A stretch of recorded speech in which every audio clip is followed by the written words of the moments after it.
나의 복음, 나의 갈라디아서입니다. 우리가 이제 갈라디아서를 서신서라고 부릅니다. 왜냐? 편지기 때문에 그렇습니다. 바울이 갈라디아 교회에 있는 성도들에게 보내는 편지. 그래서 우리가 누군가에게 이렇게 편지를 받으면 그걸 이렇게 쪼개가지고 조금씩 읽는 게 아니라 이제 전체를 다 읽죠. 물론 뭐 편지가 길면 한 번에 다 못 읽을 수도 있겠습니다만은 편지의 그 한 부분만 보고 이 편지가 여기에 관한 내용이겠구나라고 우리는 속단하지 않습니다. 전체를 보고 이게 뭐에 대한 내용인지 우리가 이제 이해를 하게 되는 것이죠.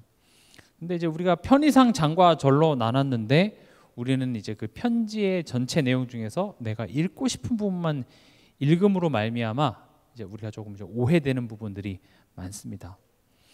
그래서 바울의 서신서들은 항상 공통점이 뭐냐? 첫 번째 파트는 이 복음의 풍성함에 대해서 이야기를 합니다. 그래서 이 갈라디아서의 그 첫 번째 파트는 뭐에 대해서 강조하고 있죠? 율법을 지켜서 구원받는 것이 아니라 오직 하나님의 은혜로 말미암은 믿음으로 말미암아 구원을 받는다. 이 부분에 대해서 첫 번째 파트는 이야기를 하고 있습니다. 그리고 두 번째 파트는 뭡니까? 구원받기 위해 율법을 지켜야 하는 게 아니라 너는 구원받았기 때문에 구원받은 자답게 살아라. 이 내용을 이야기하고 있습니다.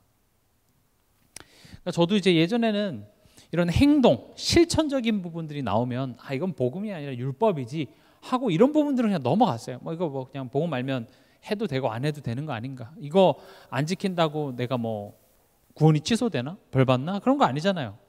그러니까 이제 이런 부분들은 중요하지 않다고 넘어가다 보니 그게 맞았으면 열매가 어때야 될까요? 열매가 좋아야 되겠죠. 그러나 우리의 삶의 열매를 보면 머리로는 알지만 뭔가 그 삶의 열매들이 이게 맞나 싶은 그런 열매가 맺힌 걸 보면 우리가 지금 뭔가 잘못 심었다는 말이 되는 겁니다. 그리고 또 복음에 대한 어떤 단편적인 이해만 있어서 그렇습니다. 다시 말하면 구원받는 게 복음의 전부라고 생각하지만 아니죠. 우리가 구원받고 난 그 이후의 삶에 대하여서 성경은 굉장히 강조를 많이 하고 있습니다.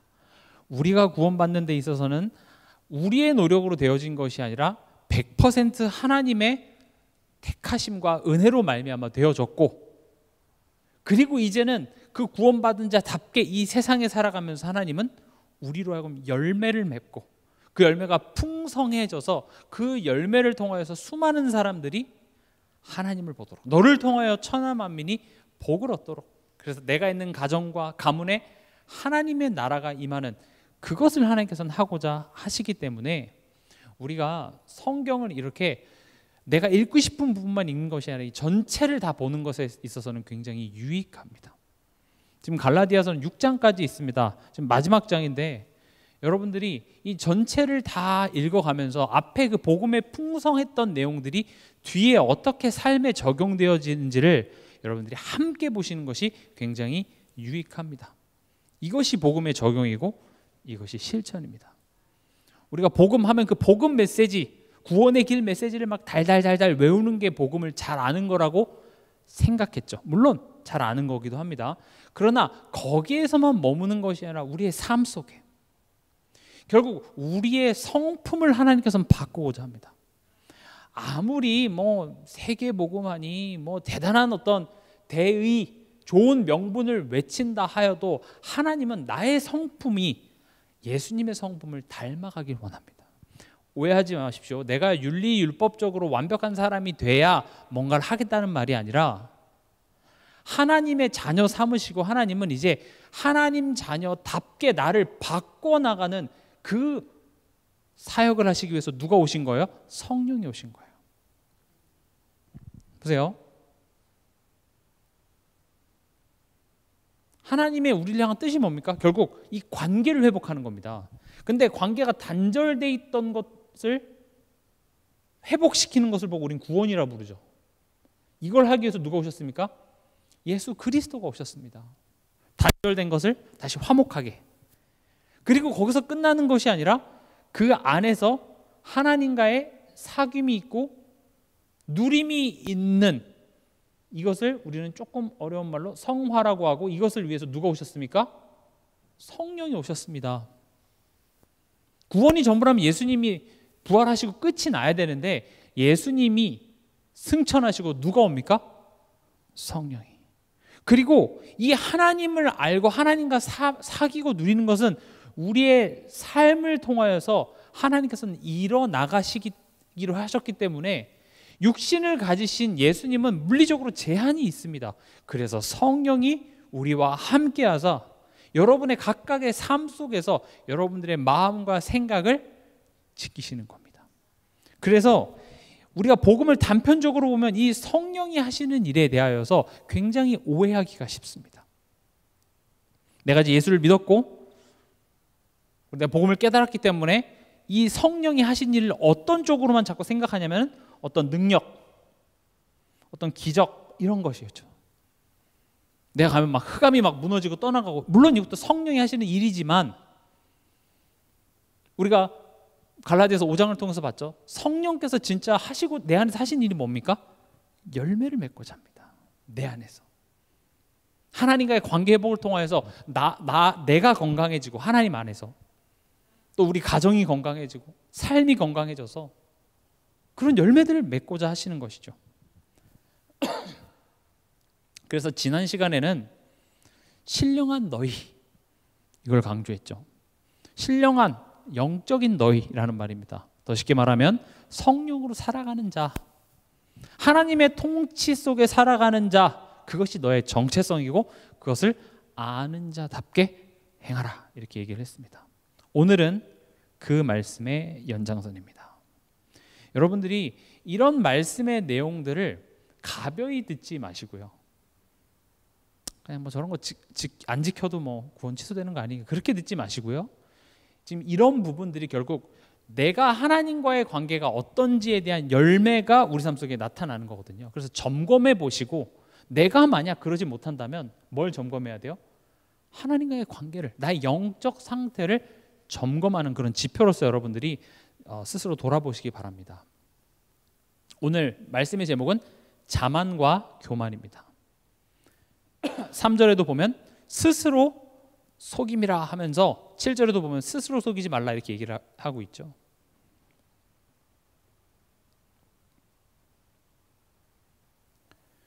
스스로 속이지 말라라는 말은요, 너가 누군지 알라 이 말과 똑같습니다. 사단은요, 처음부터 했던 일이 우리를 조종한 게 아니라 우리로 하여금 스스로 속이게 합니다. 내가 누군지, 하나님이 누군지 모르게 해서 스스로 불신하게 하죠. 그렇죠? 사단이 그냥 쓱 몇 마디 하고 갔는데 마음속에 저 나무를 본즉 보암직도 하고 먹음직도 하고 지혜롭게 할 만큼 탐스럽기도 한 나무인지라 스스로 지금 이 현실을 보면서 속고 있죠. 사단이 하와의 몸속에 들어가서 억지로 따먹게 한 것이 아니라 제 손으로 선악과를 따먹게 만듭니다. 스스로 속이는 일을 하는 장본인이 누구예요? 사단이고, 그 사단이 했던 거짓말이 뭡니까? 하나님에 대하여서, 또 그 하나님과의 관계 속에서 내가 얼마나 귀한 존재인지를 잊게 만든다는 것이죠. 그래서 사단이 했던 거짓말은 선악과에 대한 거짓말이 아닙니다. 선악과를 갑자기 햄버거처럼 보이게 만들어서 한 입 베어 먹으니 그 선악과였는데 이렇게 속이지 않았어요. 하나님에 대해서 거짓말을 했어요. 야, 하나님이 사실은 이거 먹으면 너희도 하나님처럼 될까 봐, 좋은 거 하나님 혼자 하려고 너에게 좋은 걸 주시는 하나님이 아니야 라는 하나님에 대한 불신의 생각을 딱 넣어주니까 어떻게 돼요?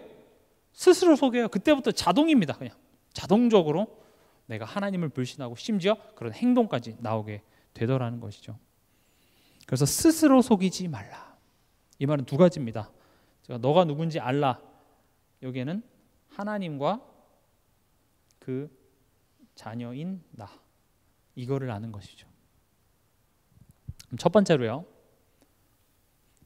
3절입니다.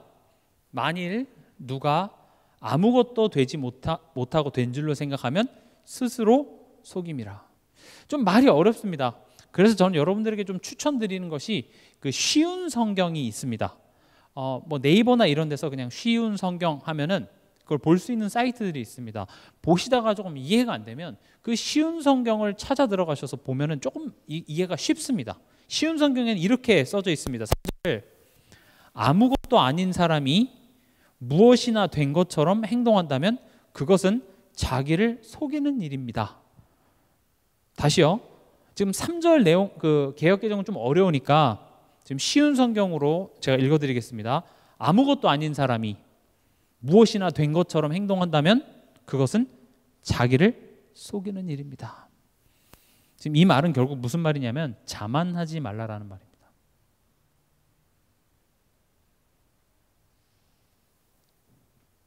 이따 뒤에서도 자만과 교만에 대해서 좀 비교를 하려고 하는데, 자만이라는 것은요, 내 자신을 하나님보다 더 신뢰하는 모습이 자만입니다.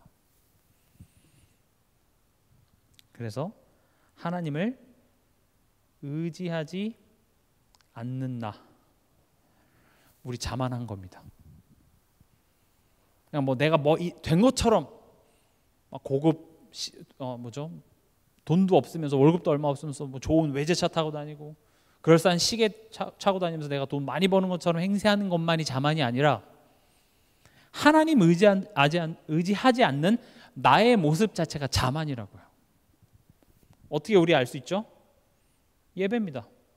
예배하지 않는 나, 기도하지 않는 나, 뭘 믿고 예배하지 않습니까? 뭘 믿고 기도하지 않습니까? 아니 워렌 버핏처럼 빌 게이츠처럼 돈이 많으면 제가 말 안 해요. 올림픽 선수들처럼 몸이 건강하고 그러면 그럴 수도 있다 칩시다. 삶 속에서 내가 돈이 그렇게 많은 것도 아니고 건강이 뛰어나지도 않고 내 삶 내 마음대로 되어지지 않고 힘들다고 하면서 왜 하나님을 의지하지 않습니까? 지금 전 누구한테 얘기하는 게 우리 모두가 다 해당되는 이야기입니다. 목사님 누구 얘기하시나? 꼭 그런 사람이 있어요. 누굴 두고 얘기하시나? 아니에요. 저한테 얘기하는 거예요. 저도 마찬가지예요. 우리 다 그래요. 그게 우리 기본값이에요. 죄인된 우리의 기본값이라는 거죠. 또 하나님을 의지하지 않는 증거, 우리 삶 속에 감사와 찬양이 없습니다. 항상 불만이죠. 항상 누군가 원망입니다. 뭐 때문에 저것 때문에. 감사하라가 아니라 하나님을 의지하고 하나님을 알면 우린 감사할 수밖에 없습니다. 오늘도 난 하나님의 은혜로 살아가고 하나님의 도우심 속에 살아간다라는 사실을 알면 알수록 우리는 감사하지 않을 수가 없는데 어떻습니까? 감사하지 않습니다. 우리가 되게 당연하다고 생각한 것들 중에서 하나님의 도우심 없는 거 없습니다.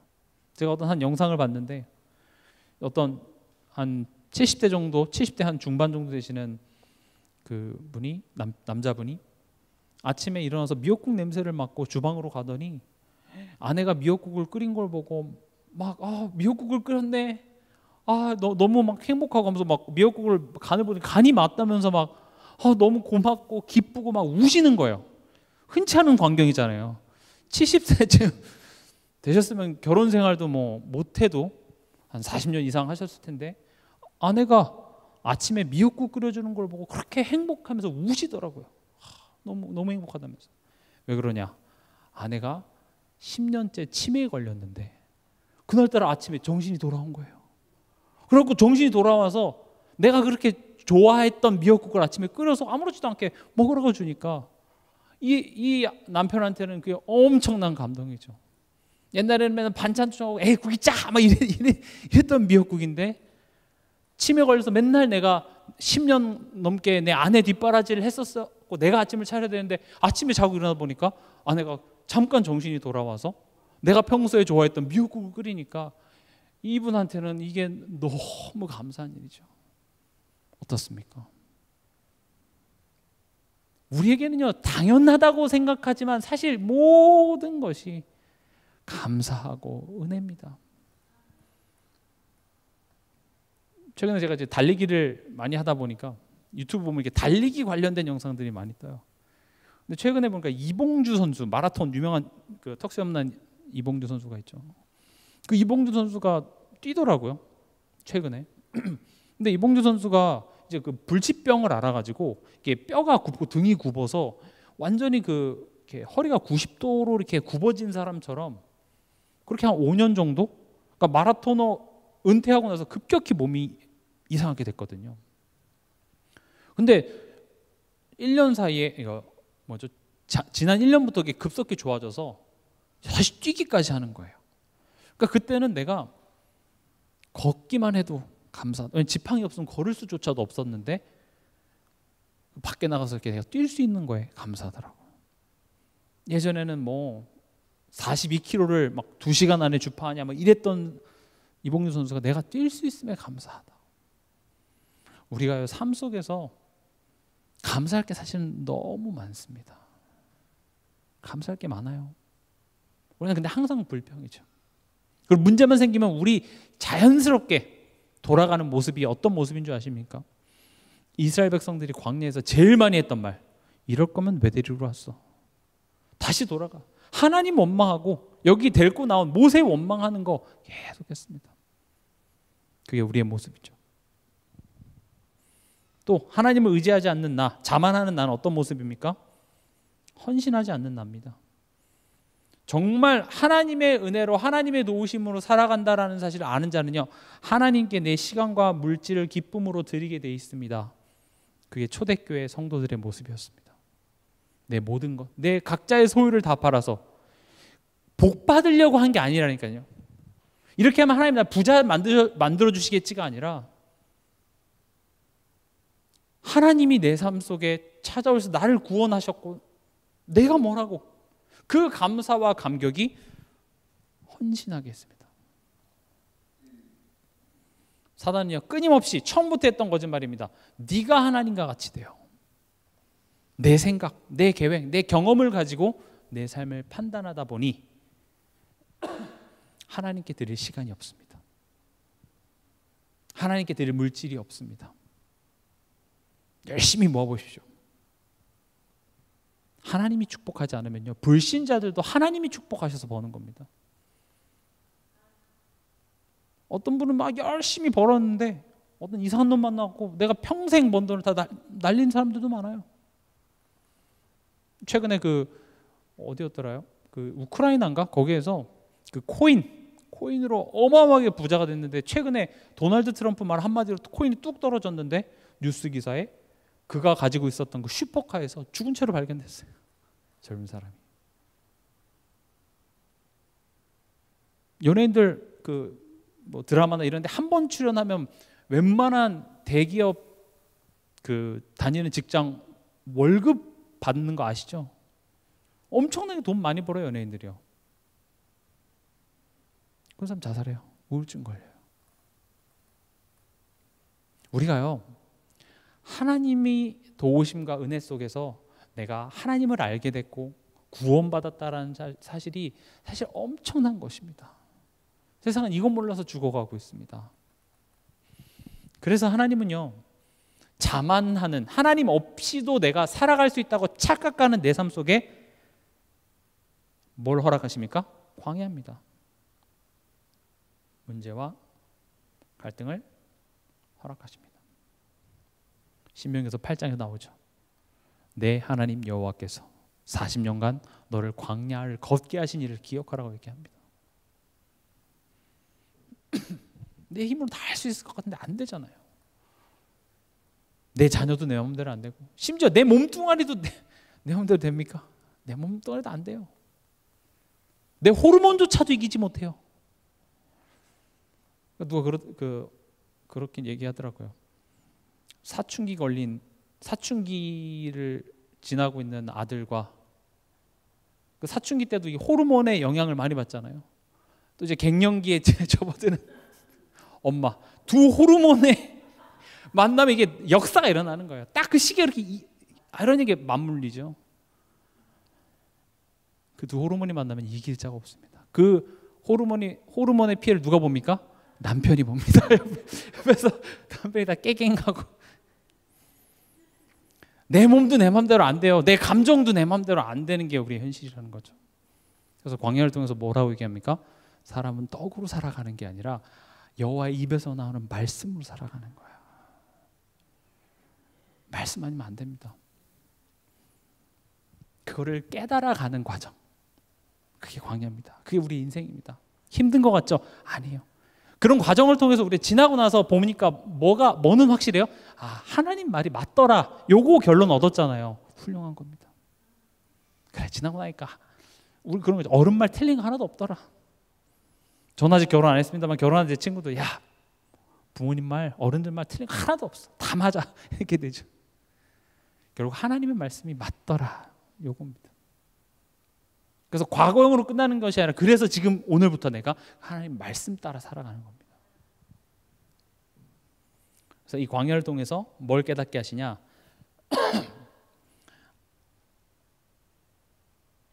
아무것도 아닌 나를 인정케 하십니다.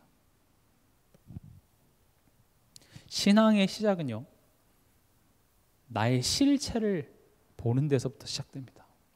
내가 이거밖에 안 되는구나.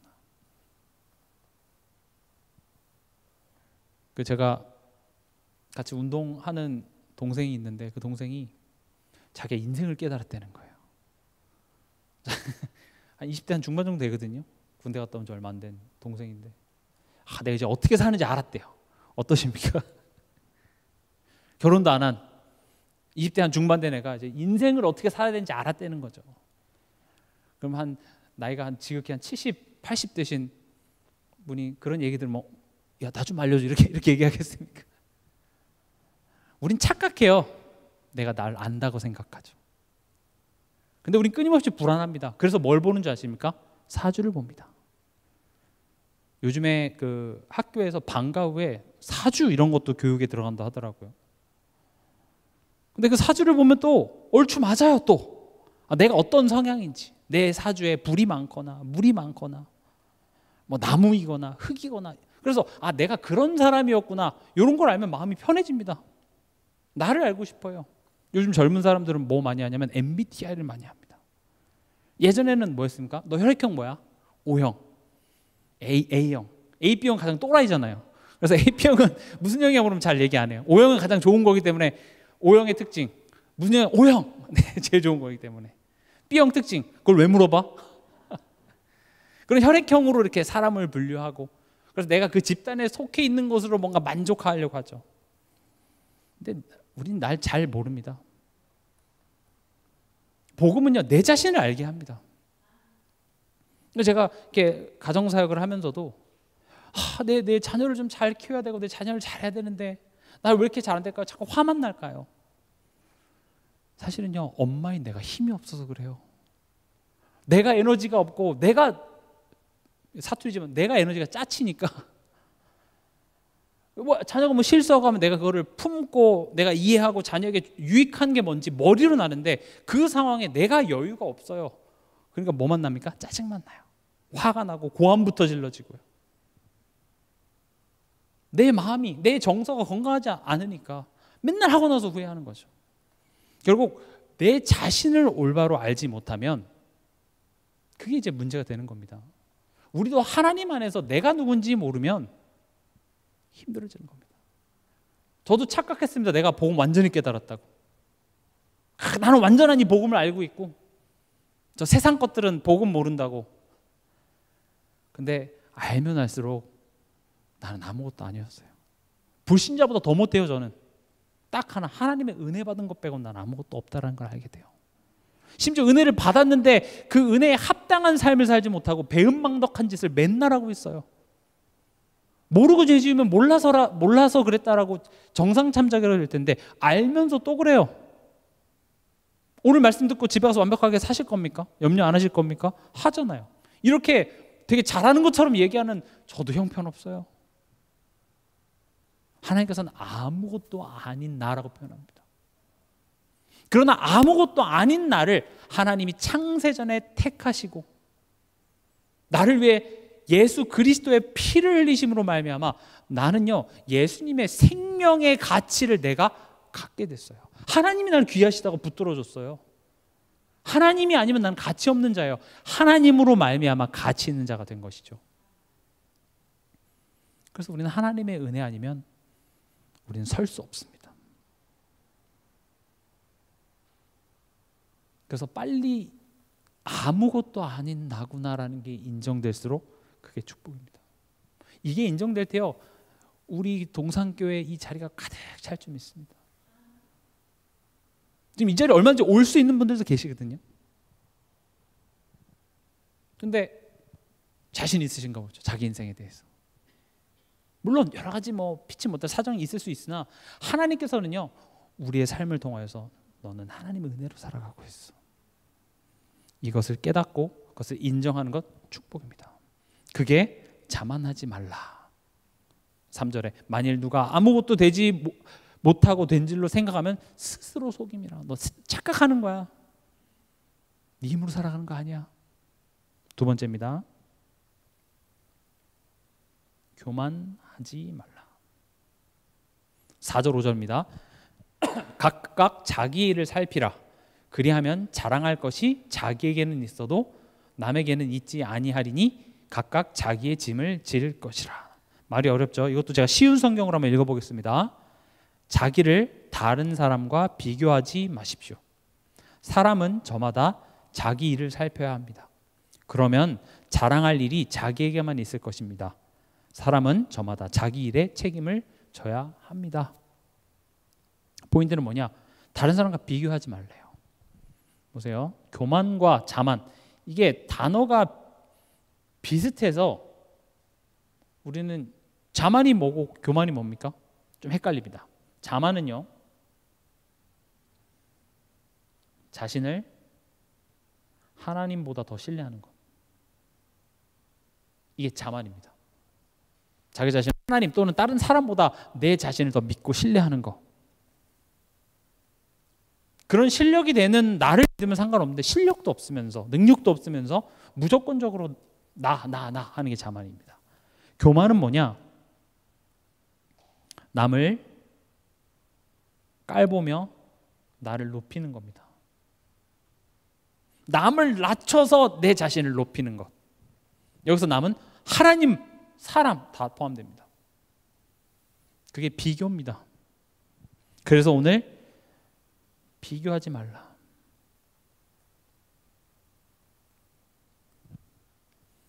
지금 이 말을 지금 누가 하고 있습니까? 바울이 하고 있습니다. 어떤 바울입니까? 앞쪽에 율법을 지킴으로 구원받는 것이 아니라 오직 은혜와 믿음으로 말미암아 구원을 받는다라고 그렇게 강조했던 바울이 지금 교만하지 말라 이렇게 얘기하고 있어요. 비교하지 말라고 얘기하고 있습니다. 그럼 갑자기 바울이 율법적으로 돌아간 것입니까? 그런 말이 아닙니다. 앞서 설명드렸다시피 구원 받기 위해서 교만하면 안 되는 것이 아니라 구원을 받은 너이기 때문에. 그리고 교만이라는 단어를 우리는 그냥 이렇게 단순하게 생각하지만 교만은 뭡니까? 남을 낮춰서 나를 높이는 것입니다. 우리가 남의 자잘못을 비판할 때 적어도 내가 그것에 대해서는 우월하다고 생각하기 때문에 비판하는 것입니다. 그러니까 이 우월감을, 남을 비판할 때 우리는 우월감을 느끼죠. 특히 내 이 자존감 회복이 위해서. 그래서 제가 이번 추석 때 이렇게 카페에 있는데 이렇게 엄마들이 오셔가지고 저 엄마는 어땠대? 막 저째 때 하면서 진짜 어쩜 저렇게 꼴보기 싫어 막 하면서 진상이야 막. 근데 그 엄마들이 지금 더 진상짓을 하고 있어요. 커피 진하게 2잔 주시고 종이컵 6개 주시고 거기 뜨거운 물 부어주세요. 1인 1음료인데 자기네들이 와서 다른 사람 신경도 안 쓰고 막 고래고래 하고 자기 자신은 보지 못하고. 근데 그렇게 이야기하는 거 이해합니다. 왜냐? 우리도 그런 적이 있잖아요. 어머 그랬대 하면서 남 욕할 때 우리는 굉장히 쾌감을 느끼죠. 내 우월감 느낍니다. 뭔가 내 삶 속에 난 좀 자존감이 좀 떨어지고 우울하고 이럴 때 친구들 만나서 다른 엄마 욕하면 굉장히 기분이 좋습니다. 뭔가 힘을 얻고 갑니다. 단결이 되죠. 그러니까 이 비판하는 사람들의 생각이요,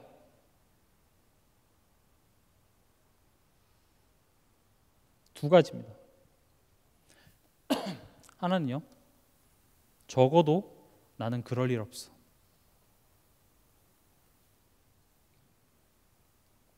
나는 적어도 그러지 않으니까 그 부분에 대해서 내가 비판을 하는 거예요. 적어도 나는 그럴 일 없어. 그러니까 기독교인들이 가장 많이 하는 비판 중에 하나가 뭡니까? 동성애입니다. 동성애는 비판할 것이 아니라 죄의 열매입니다. 그게 잘했다는 이야기가 아니라 그들이 난 선택해서 오늘부터 남자를 한번 좋아해 볼래. 여기 남자분들 가능합니까? 아니, 그건 안 돼요. 저는 이렇게 여름에 지하철이나 이런 데 타서 이렇게 남자가 살이 닿잖아요. 싫어요. 그냥 닿는 것도 싫어. 싫어요, 그냥. 그건 선택이 아니라니까요. 하나님 떠난 인간이 마치 우리가 그런 어떤 영적인 문제들이 내가 선택해서 온 게 아니라 하나님 떠난 결과로 오듯이 나타나는 거예요. 근데 적어도 나는 남자 좋아할 일 없으니까 비판하는 거죠. 이해가 되시죠? 그들을 낮춰서 나를 높이는 것으로 동성애를 얘기하는 게 잘못이라는 겁니다. 이게 틀렸다 맞았다 그걸 얘기하는 게 틀렸다는 게 아니라 그들을 깎아내리면서 우리가 흔히 하는 말 있잖아요. 그 복음 없어서 그래. 복음 못 깨달아서 그래. 복음 올바로 붙잡지 못해서 그래. 그런 식으로 우리는 넘어가려고 하는 것이죠. 근데 또 무지해서 그렇습니다. 적어도요, 여러분들이 누군가를 어떤 부분에 대해서 비판하면은요, 그 비판의 그 내용이 나에게도 그 잣대가 될 수 있다라는 사실을 모르는 사람들도 있어요. 예를 들어서 너 이거 이렇게 하지? 니는 이렇게 된다니까요. 그럼 너는 잘해? 너는 어떤데? 항상 그 잣대가 누군가를 비판하면 그 잣대가 나에게도 드려질 수 있다라는 것이죠. 그러니까 우리가 자꾸 비교한다라는 자체가 결국 뭡니까? 나의 낮은 자존감을 그 상대방을 깎아내려서 내 자신을 올리려고 하는데 너는 그럴 필요가 없다고 얘기하는 겁니다. 남을 깎아서 너 자존감을 회복하는 것이 아니라 하나님과의 관계 속에서 하나님의 사랑받은 자로서 너는 이미 귀한 사람이야. 좋은 집 살고 명품 차 타고 다니고 명품 시계, 명품 옷 해서 아니면 내가 너네 집 아들보다 우리 집 아들이 조금 더 공부 잘하고 좋은 데 취직하고 그걸 가지고 너의 자존감을 회복하지 말고 하나님이 나를 이처럼 사랑하사 내 자신을 보면 볼수록 나는 이 구원받기 합당한 자가 절대 아닌데 죄인 중에 가장 괴수인데 난 진짜 나쁜 놈인데 머리로는 알면서도 난 또 죄악을 사랑하고 또 사단에게 종노릇하는 그런 난데 그런 나를 하나님이 사랑하시고 조건 없이 또 성령으로 나와 함께 하사 자꾸 나를 어디 앞으로 이끄십니까? 십자가 앞으로 이끄는 거예요. 왜냐? 십자가 앞에 가야지만 죄와 사망의 법에서 내가 해방됐음이 보여져요. 아 그래 맞아 난 더 이상 죄의 종이 아니지. 십자가 앞에 가야지만 박살난 사단의 대가리가 보인다고요. 그래 내가 사단에게 속을 필요 없구나. 안 보여요. 십자가 앞에 서지 않으면. 근데 우린 그 나의 자존감을 자꾸 사람과 어떤 물질적인 것으로 자꾸 하려고 하는 것이죠. 특히 요즘 SNS 시대이기 때문에 남들이 뭐 잠잘 때 무슨 속옷 입고 자는지 뭐 어떤 글을 쓰는지 어디 여행 갔는지 그런 것까지 알고 싶지 않은 것까지 우리 다 알게 되잖아요. 그러니까 더 불행하게 느끼는 겁니다. 얘네들 그냥 이렇게 집에서 사진을 찍었는데 뒤에 한강 보여. 이러면 아 좋겠다. 우리는 집 열면 뭐가 보입니까? 다른 건물이 보이죠. 계속 불행해요 그냥. 그러니까 계속 우리는 그런 나의 낮은 자존감을 상대방 다른 것을 깎아내려서 내 자신을 우월하게 하려고 하는 것이죠. 그래서 얘기를 하는 겁니다. 4절에 각각 자기 일을 살피라 이렇게 돼 있죠.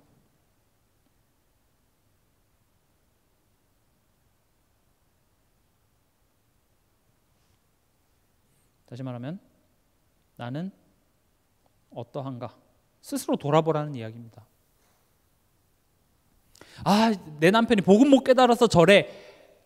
내 남편이 지금 복음 못 깨달아서 저러는 거면 복음 깨달은 나는 어떤지 그 다름을 나는 보이고 있는지를 돌아보라는 겁니다. 이해가 되십니까?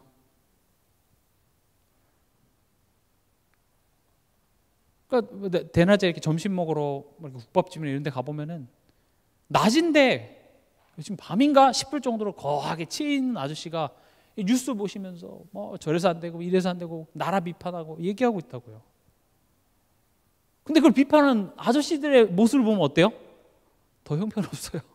지금 이 시간에 왜 술을 드시고 계십니까? 낮인데. 우리도 그런지도 몰라요. 그리고 뭐라고 얘기합니까? 하나님, 내 남편에게 있는 흑암살을 결박시켜 주시옵소서. 물론 뭐 사단에게 속아서 그럴 수 있겠죠. 그러나 꼭 기억하시기 바랍니다. 하나님께서는 우리의 삶의 모든 것을 통하여서 우리에게 말씀하고 계십니다. 우리 삶을 통치하신다. 우리가 하나님의 말씀으로 살아가야 된다라는 말은 아무것도 하지 말고 24시간 성경책만 읽어라 그런 말이 아니라 성경에 나온 그 단어 한 토시도 틀리지 않고 다 지켜 행해야 된다 이런 말이 아니라 하나님이 지금 내 삶의 모든 것을 통해서 지금 내게 말씀하고 계신다는 그 사실을 알고 우리가 하나님의 말씀에 반응하는 그 민감성을 키우는 것이 말씀으로 살아가는 자의 모습입니다. 내 자녀가 탁 나한테 뭔 얘기를 해갖고 내가 팍 이렇게 상처를 받았는데 제가 누굴 닮아서 저럴까 하면서 내 자녀에게 화를 냈다가 돌아서서 그래 맞아 하나님이 이걸 통해서 지금 내게 무슨 말씀하시지? 이게 민감성입니다. 이해가 되십니까? 문제와 사건과 만남 하나님은 이 모든 것을 가지고 내게 말씀하고 계십니다. 내게 메시지입니다. 요셉과 요셉의 형의 만남 좋은 만남이었습니까? 안 좋은 만남입니다. 왜냐하면 날 힘들게 하잖아요. 한나와 분인나의 만남, 다울과 사울왕의 만남 좋은 만남입니까? 안 좋은 만남입니다. 근데 하나님은 그걸 가지고 말씀하시더라는 것이죠. 요셉은 그 말을 듣고 나서 형들을 만났을 때 뭐라고 했습니까? 뭐라고 말씀하셨습니까? 잘 만났다. 뒤졌어. 이렇게 얘기한 게 아니라 뭐라고 했어요? 걱정하지 마십시오. 하나님의 생명을 구원하시기 위해서 나를 앞서 보냈다. 하나님의 말씀을 들었다니까. 똑같은 상황이 다르게 해석이 됩니다. 내가 전생에 뭘 잘못해갖고 내 팔자가 뭐가 잘못돼가지고 지금 내가 이런 가정에 이런 남편 이런 아내 만나서 이 고생을 하나가 아니라고요. 그러니까 그런 음성을 못 들으니까 문제가 생기면 도망갑니다. 직장도 바꾸고 직장 옮기는 게 무조건 나쁘다라는 말이 아닙니다. 직장도 바꾸고 교회도 바꾸고 남편도 바꾸고 아내도 바꾸고 다 바꿔. 여러분 하나님의 자녀가 됐다라는 말은 이제 하나님의 자녀가 됐으니 이제 내가 하고 싶은 대로 하나님이 다 해주는 게 하나님 자녀가 아니에요. 하나님 자녀가 됐다는 것은 이제는 하나님이 내 삶 속에 모든 것을 동원해서 나를 바꾸시겠다는 겁니다. 너의 죄악의 체질, 사단에게 종노릇했던 너의 그 체질을 바꿔내시겠대요. 그래서 신앙생활은 제가 힘들다고 말씀드렸죠. 왜냐? 내가 바뀌는 시간이니까요. 그러니까 교회 다니는 게 막 너무 편하고 즐겁고 아무 문제 없잖아요. 둘 중에 하나예요. 완전 성화되신 분 아니면 나는 지금 이 교회를 통해서 배우지 못하고 있다는 거예요. 좋은 교회 아닙니다, 그거. 그렇죠? 학원을 다니는데 학원에서 시험 보고 이런 게 내가 뭐 공부하고 열심을 내지 않아도 그냥 너무 잘 된다. 그거 나한테 쉬운 학원이에요. 아니면 그럼 제대로 못 배우고 있거나. 근데 요즘 문화도 그렇고 이런 힘든 것, 그걸 참아내고 버텨내고 이런 것들을 안 해요. 그러다 보니까요 신앙생활에 잘함이 없습니다. 다 어린아이 신앙이에요. 내 마음에 안 들어요. 교회 와서 맨날 비판하고 뭐 잘못되고 이게 잘못됐고.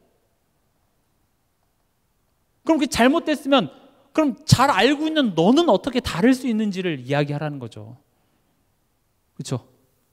그래서 제가 최근에 내가 동산교회입니다 이런 얘기 같이 따라하고 하셨죠.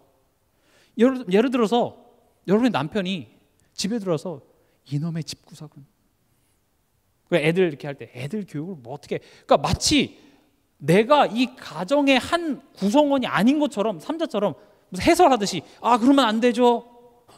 그렇게 하면 여러분 기분 어떠세요? 너는 가장 아니야? 너는 부모 아니야? 이렇게 되겠죠. 우리가요 우리의 삶을 그런 식으로 보고 있다니까요. 하나님 이거 잘못됐는데요? 아 이거 잘못됐고 이거 틀렸고 아 그래서 나는 못해요. 자꾸 도망가는 신앙생활이에요. 근데 하나님이 여러분들을 사랑하신다면 여러분들이 도망간 그 자리까지 하나님은 쫓아가셔가지고요, 또 똑같은 문제 갖고 또 건드려요. 왜냐? 그 부분이 나에게 있어서 가장 큰 방해물이 되기 때문에 그렇습니다. 그래서 여러분, 힘들고 어려우면 도망갈 생각, 피할 생각부터 하지 마시고 이 문제를 통해서 지금 하나님이 내게 주시는 메시지를 꼭 들으시라고요. 나 편한 대로 도망가서 거기서 지옥은 안 가겠죠, 당연히. 잘하면 없습니다. 여기 예를 들어서 이 교회 오니까 참 마음 편하고 좋겠죠. 둘 중에 하나라니까요. 내가 너무 완벽하고 나한테는 부족한 거, 완전 교회가 100% 잘못됐는데 내가 올바른 교회에 왔더니 편한 거일 수도 있겠죠. 근데 아마 대부분은 하나님이 그런 만남, 그런 사건, 그런 지역, 그런 직장, 그런 가정, 가문, 그런 시댁 붙여서 뭐 하는 겁니까? 내게 말씀하는 겁니다. 그리고 그 말씀이 아픕니다. 힘듭니다. 아마 그 내용을 알아도요, 들으면 들을수록 한계입니다. 나는 그 앞에서 내가 머리로는 알겠는데 안 됩니다, 이게 돼요. 그리고 그런 머리로는 아니까, 몰랐을 땐 그렇다 치더라도 아니까 계속 스스로 자책하는 것밖에 안 됩니다. 여기서부터 올바른 신앙이 시작이 되는 것이죠. 그래서 우리는 뭐 하는 겁니까? 성령을 의지하는 겁니다. 도와달라고 기도하는 겁니다. 그래서 하나님 말씀 듣기 위해서 예배에 열심을 내는 겁니다. 지옥 갈까봐, 벌 받을까봐가 아니라 내 삶 속에 하나님이 메시지를 주시고, 그래, 그게 내게 유익한 것도 알겠고, 그래, 맞아, 내가 이게 고쳐져야 되고 이게 뿌리를 뽑혀져야 되는 걸 알겠는데, 머리로는 알겠는데 현실에 가니까 그냥 상대방 원망만 되고 그냥 여기서 도망만 가고 싶은 게 우리의 현실이잖아요. 그렇죠? 그래서 하나님 도와주세요. 저는 우리 동산교회가 일하는 거예요. 편하게 그냥 교회 와서 이렇게 그냥 좋게 그냥 근심 없이 잘 갈 겁니다, 이런 이야기를 해주면 저도 좋고 여러분도 좋습니다. 근데 성경을 보면 그렇게 얘기를 안 해요. 여러분들도 여러분 자녀 키울 때 그냥 넌 잘할 수 있어, 좋은 말만 해주세요. 자녀가 잘 자라나 보세요. 절대 그렇게 되지 않습니다. 잔소리를 합니다. 더 훌륭해져라고 합니다. 때론 몽댕이를 들어서 훈육을 하기도 하고요.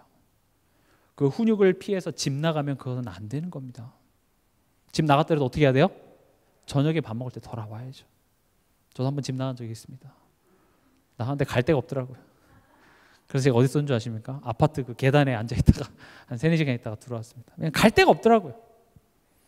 친구 집에 가도 저녁 때 보면 니네 집 가서 밥 먹으러 가야 되지, 집에 들어와야 돼요. 혼나도 다시 들어와야 됩니다. 들어오면 엄마가 왜 왔어? 나가, 이러진 않아요. 그냥 아무 일도 없었던 것처럼 밥 먹어. 밥 먹으면서 얘기해 줘. 잘하자. 엄마는 널 믿어. 내일 또 그럴 거 알면서, 또 넘어질 거 알면서 믿어. 그게 하나님이 우리 삶 속에 사시는 겁니다. 여러분들의 완벽한 그 실력을 기대하는 게 아니라 내가 그렇게 만들어낼 거야.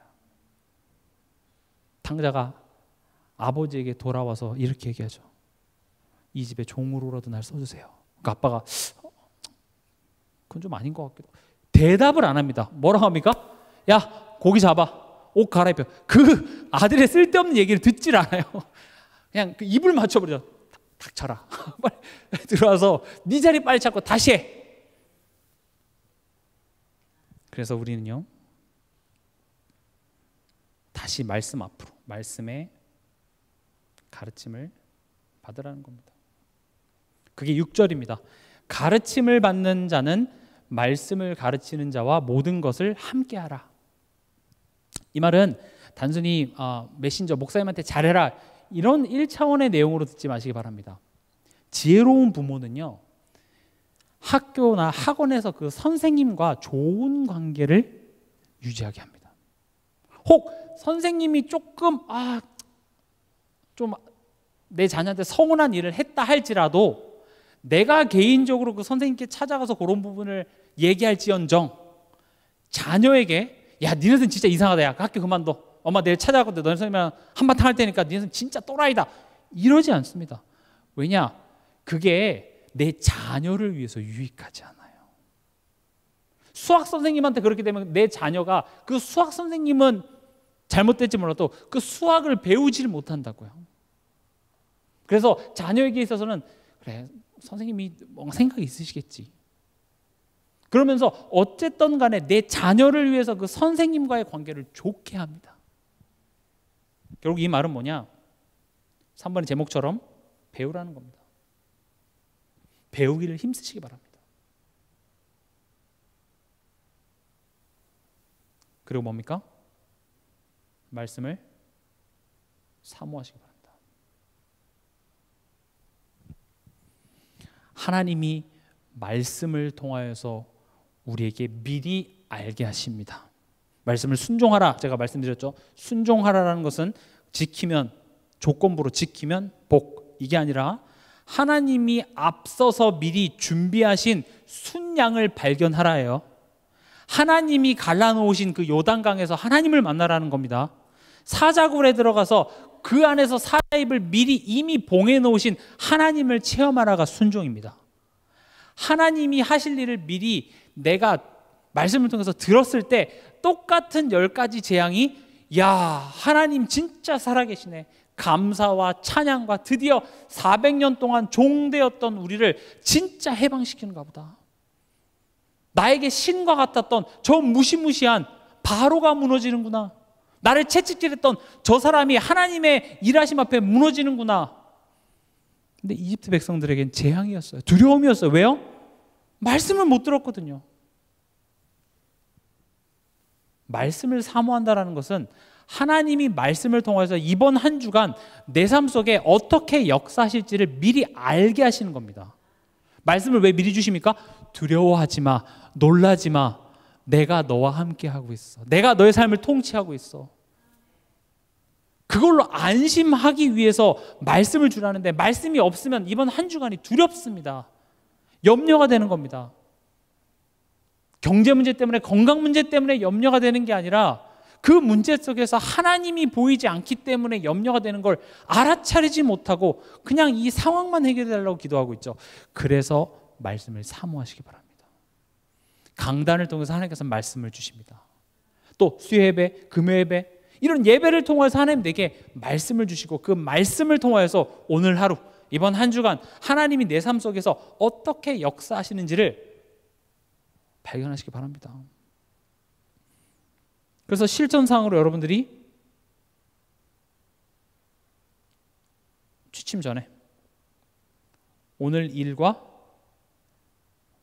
이번 주 강단, 오늘 딱 뭐 다 설거지 다 끝내고 할 거 다 하시고 눈 딱 감고 오늘 날 속상하게 했었던 것, 날 힘들게 했었던 것, 신경에 거슬렀던 그 일을 떠올리시면서 이번 주 내가 들은 말씀과 같이 보라고요. 하나님, 내게 무슨 말씀을 하고자 하십니까? 그 생각하잖아요. 하나님이 잠을 주실 겁니다. 생각하다가 잠들면 행복하게 잠자겠죠. 옛날엔 잠이 안 와갖고 막 핸드폰 보다가 핸드폰 막 떨어뜨리고 막 이러는데, 그렇게 하면서 하나님께 질문하시면서 그렇게 한번 잠들어 보시기 바랍니다. 이게 말씀으로, 사람이 떡으로만 살아가는 것이 아니라 하나님의 말씀으로 살아간다. 여기에 실천사항입니다. 사단은 이 메시지가 중요하기 때문에 메신저와의 이 관계를 항상 속입니다. 사단이 하는 일입니다. 메시지보다 그 메신저를 공격합니다. 그렇죠? 사단이 하나님을 불신하게 했던 것처럼 마찬가지입니다. 말씀을 대언하는 목사님과의 관계를 안 좋게 만듭니다. 그럼 절대 말씀 안 들립니다. 참 불행한 일입니다. 저도 교회 짬밥이 좀 되지 않습니까? 성경에 시험 드는 사람 없어요. 그렇죠? 하나님한테 시험 드는 사람 없어요. 메신저에게 시험 들어서 교회 떠나고, 그럼 그 상대방이 정말로 사단에게 속고 잘못하고 칩시다. 그러나 저 사람이 이상하지, 그러니까 난 하나님 더 바라봐야지가 안 되고 하나님을 떠나게 돼버려요. 그 사람을 좋아할 필요는 없습니다. 용서하지 못해도 상관없어요. 그러나 저 사람이 정말 잘못했더라도 그거와 상관없이 내가 말씀 앞에 서면 된다고요. 그렇게 해서 하나님께서 이 메신저와 나가 안 맞아서 나를 다른 교회로 인도하시면 가면 돼요. 그건 문제가 되는 게 아니에요. 근데 가만히 보면 그렇게 가서 내가 정말로 말씀 앞에 서냐, 하나님 앞에 서냐, 대부분 안 됩니다. 되는 사람들도 물론 있겠죠. 사단이 하는 일을 꼭 여러분들이 인지하시기 바랍니다. 그래서 앞에서 설명드렸던 것처럼 우리 삶 속에서 역사하시는 하나님을 발견하는 말씀의 가르침을 받으시기 바랍니다. 말씀 맺겠습니다. 자만과 교만. 우리가 자만하지 않고 교만하지 않는다고 생각하지만 우리는 자만 덩어리고 교만 덩어리입니다. 하나님이 누군지, 또 그 하나님 안에서 내가 누군지 사단은 자꾸 우리를 그걸 혼미케 해가지고 우리가 스스로 우리 자신을 속이는 선택을 하도록 만드는 것이 사단입니다. 오늘 이 말씀을 들으시면서 내 자신을 돌아보고 또 이번 한 주간 내 삶 속에 열매 맺는 참된 예배가 회복되어지는 그런 한 주간 되시길 주님 이름으로 축원합니다.